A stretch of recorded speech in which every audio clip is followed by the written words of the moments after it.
My subject today is learning, and in that spirit, I want to spring on you all a pop quiz. Ready? When does learning begin? Now, as you ponder that question, maybe you're thinking about the first day of preschool or kindergarten, the first time that kids are in a classroom with a teacher. Or maybe you've called to mind the toddler phase when children are learning how to walk and talk and use a fork.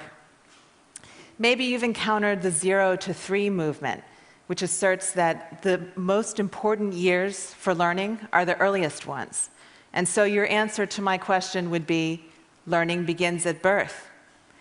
Well, today I want to present to you an idea that may be surprising, that may even seem implausible, but which is supported by the latest evidence from psychology and biology.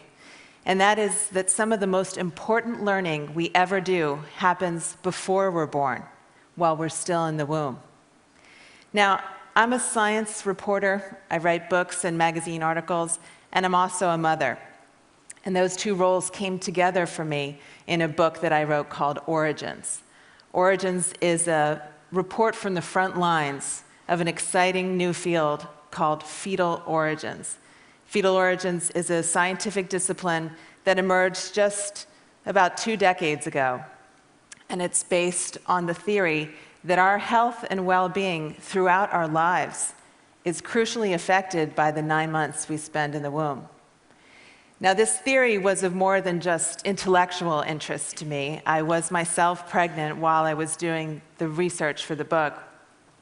And one of the most fascinating insights I took from this work is that we're all learning about the world even before we enter it.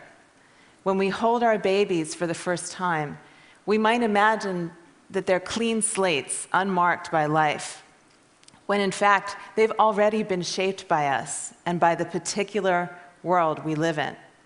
Today, I want to share with you some of the amazing things that scientists are discovering about what fetuses learn while they're still in their mother's bellies. First of all, they learn the sound of their mother's voices. Because sounds from the outside world have to travel through the mother's abdominal tissue and through the amniotic fluid that surrounds the fetus, the voices fetuses hear, starting around the 4th month of gestation, are muted and muffled. One researcher says that they probably sound a lot like the voice of Charlie Brown's teacher in the old Peanuts cartoon. But the pregnant woman's own voice reverberates through her body, reaching the fetus much more readily. And because the fetus is with her all the time, it hears her voice a lot. Once the baby's born, it recognizes her voice, and it prefers listening to her voice over anyone else's. How can we know this? Newborn babies can't do much, but one thing they're really good at is sucking. Researchers take advantage of this fact by rigging up 2 rubber nipples so that if a baby sucks on one, it hears a recording of its mother's voice on a pair of headphones, and if it sucks on the other nipple, it hears a recording of a female stranger's voice. Babies quickly show their preference by choosing the first one. Scientists also take advantage of the fact that babies will slow down their sucking when something interests them and resume their fast sucking when they get bored. This is how researchers discovered that after women repeatedly read aloud a section of Dr. Seuss's The Cat in the Hat while they were pregnant, their newborn babies recognized that passage when they heard it outside the womb. My favorite experiment of this kind is the one that showed that the babies of women who watched a certain soap opera every day during pregnancy recognized the theme song of that show once they were born. So fetuses are even learning about the particular language that's spoken in the world that they'll be born into. A study published last year found that from birth, from the moment of birth, babies cry in the accent of their mother's native language. French babies cries end on a rising note, while German babies end on a falling note, imitating the melodic contours of those languages. Now, why would this kind of fetal learning be useful? It may have evolved to aid the baby's survival. From the moment of birth, the baby responds most to the voice of the person who is most likely to care for it, its mother. It even makes its cries sound like the mother's language, which may further endear the baby to the mother, and which may give the baby a head start in the critical task of learning how to understand and speak its native language. But it's not just sounds that fetuses are learning about in utero, it's also tastes and smells. By 7 months of gestation, the fetus's taste buds are fully developed, and its olfactory receptors, which allow it to smell, are functioning. The flavors of the food a pregnant woman eats find their way into the amniotic fluid, which is continuously swallowed by the fetus. Babies seem to remember and prefer these tastes once they're out in the world. In one experiment, a group of pregnant women was asked to drink a lot of carrot juice during their 3rd trimester of pregnancy, while another group of women, pregnant women, drank only water. 6 months later, the women's infants were offered cereal mixed with carrot juice, and their facial expressions were observed while they ate it. The offspring of the carrot juice drinking women ate more carrot-flavored cereal, and from the looks of it, they seemed to enjoy it more. A sort of French version of this experiment was carried out in Dijon, France, where researchers found that mothers who consumed food and drink flavored with licorice-flavored anise during pregnancy showed a preference for anise on their 1st day of life, and again when they were tested later on their 4th day of life. Babies whose mothers did not eat anise during pregnancy showed a reaction that translated roughly as yuck. What this means is that fetuses are effectively being taught by their mothers about what is safe and good to eat. Fetuses are also being taught about the particular culture that they'll be joining through one of culture's most powerful expressions, which is food. They're being introduced to the characteristic flavors and spices of their culture's cuisine even before birth. Now, it turns out that fetuses are learning even bigger lessons. But before I get to that, I want to address something that you may be wondering about. The notion of fetal learning may conjure up for you attempts to enrich the fetus, like playing Mozart through headphones placed on a pregnant belly. But actually, the 9-month-long process of molding and shaping that goes on in the womb is a lot more visceral and consequential than that. Much of what a pregnant woman encounters in her daily life, the air she breathes, the food and drink she consumes, the chemicals she's exposed to, even the emotions she feels, are shared in some fashion with her fetus. They make up a mix of influences as individual and idiosyncratic as the woman herself. The fetus incorporates these offerings into its own body, makes them part of its flesh and blood. And often it does something more. It treats these maternal contributions as information, as what I like to call biological postcards from the world outside. So what a fetus is learning about in utero is not Mozart's magic flute, but answers to questions much more critical to its survival. Will it be born into a world of abundance or scarcity? Will it be safe and protected, or will it face constant dangers and threats? Will it live a long, fruitful life or a short, harried one? The pregnant woman's diet and stress level, in particular, provide important clues to prevailing conditions, like a finger lifted to the wind.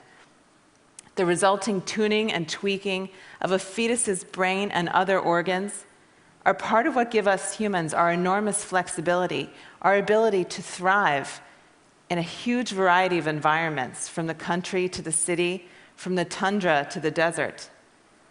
To conclude, I want to tell you 2 stories about how mothers teach their children about the world even before they're born. In the autumn of 1944, the darkest days of World War II, German troops blockaded Western Holland, turning away all shipments of food. The opening of the Nazis' siege was followed by one of the harshest winters in decades, so cold the water in the canals froze solid. Soon food became scarce, with many Dutch surviving on just 500 calories a day, a quarter of what they consumed before the war. As weeks of deprivation stretched into months, some resorted to eating tulip bulbs. By the beginning of May, the nation's carefully rationed food reserve was completely exhausted.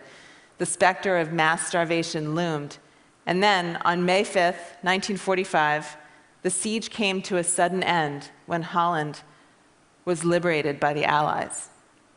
The hunger winter, as it came to be known, killed some 10,000 people and weakened thousands more. But there was another population that was affected, the 40,000 fetuses in utero during the siege. Some of the effects of malnutrition during pregnancy were immediately apparent in higher rates of stillbirths, birth defects, low birth weights, and infant mortality. But others wouldn't be discovered for many years. Decades after the hunger winter, researchers documented that people whose mothers were pregnant during the siege have more obesity, more diabetes, and more heart disease in later life than individuals who were gestated under normal conditions. These individuals' prenatal experience of starvation seems to have changed their bodies in myriad ways. They have higher blood pressure, poorer cholesterol profiles, and reduced glucose tolerance, a precursor of diabetes. Why would undernutrition in the womb result in disease later? One explanation is that fetuses are making the best of a bad situation. When food is scarce, they divert nutrients towards the really critical organ, the brain, and away from other organs like the heart and liver. This keeps the fetus alive in the short term, but the bill comes due later on in life when those other organs, deprived early on, become more susceptible to disease. But that may not be all that's going on. It seems that fetuses are taking cues from the intrauterine environment and tailoring their physiology accordingly. They're preparing themselves for the kind of world they will encounter on the other side of the womb. The fetus adjusts its metabolism and other physiological processes in anticipation of the environment that awaits it. And the basis of the fetus's prediction is what its mother eats. The meals a pregnant woman consumes constitute a kind of story, a fairy tale of abundance or a grim chronicle of deprivation.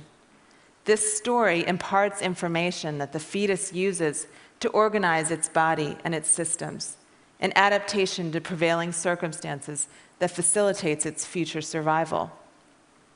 Faced with severely limited resources, a smaller-sized child with reduced energy requirements will, in fact, have a better chance of living to adulthood.